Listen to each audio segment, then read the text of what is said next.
ಶ್ರೀ ಗಣೇಶಾಯ ನಮಃ. ಶ್ರೀ ಗುರುಭ್ಯೋ ನಮಃ. ಸೌಂದರ್ಯಲಹರಿ ಕರ್ತ್ರೇ ಸರ್ವಮಂಗಲದಾಯಿನೇ ಶಂಕರಾಚಾರ್ಯವರ್ಯಾಯ ಯತಿರಾಜಾಯ ತೇ ನಮಃ. ಶಿವಶಕ್ತ್ಯಾ ಯುಕ್ತೋ ಯದಿ ಭವತಿ ಶಕ್ತಃ ಪ್ರಭವಿತುಂ ನ ಚೇದೇವಂ ದೇವೋ ನ ಖಲು ಕುಶಲಃ ಸ್ಪಂದಿತುಮಪಿ. ಅತಸ್ತ್ವಾಮಾರಾಧ್ಯಾಂ ಹರಿಹರ ವಿರಿಂಚಾದಿಭಿರಪಿ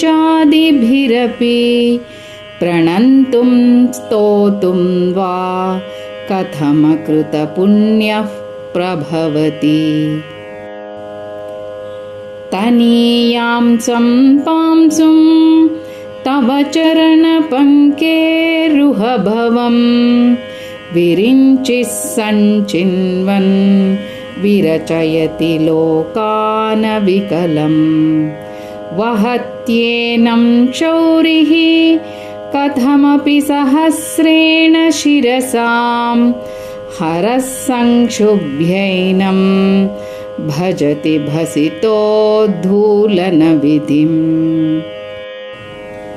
ಅವಿದ್ಯಾನಾಮಂತಸ್ತಿಮಿರಮಿಹಿರದ್ವೀಪನಗರೀ ಜಡಾನಾಂ ಚೈತನ್ಯಸ್ತಬಕಮಕರಂದಶ್ರುತಿಝರೀ.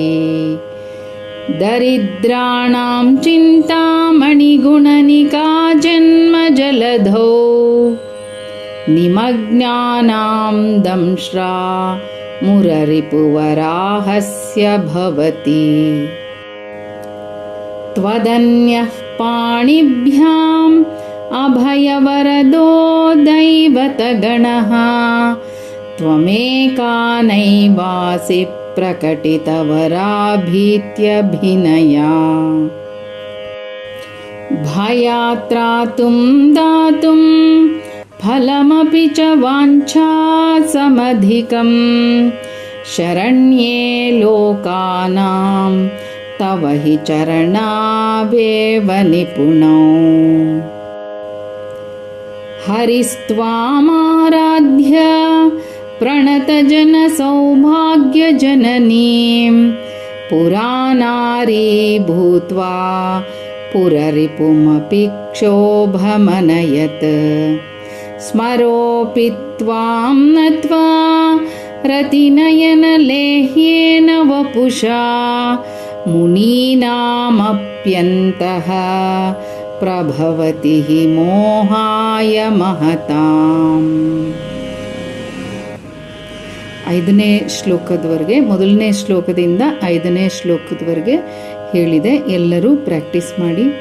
ಹೀಗೆ ಒಟ್ಟಿಗೆ ಹೇಳೋ ಅಭ್ಯಾಸನ ಮಾಡಿಕೊಳ್ಳಿ. ಸರ್ವೇ ಜನಾಃ ಸುಖಿನೋ ಭವಂತು, ಸರ್ವೇ ಸನ್ಮಂಗಲಾನಿ ಭವಂತು.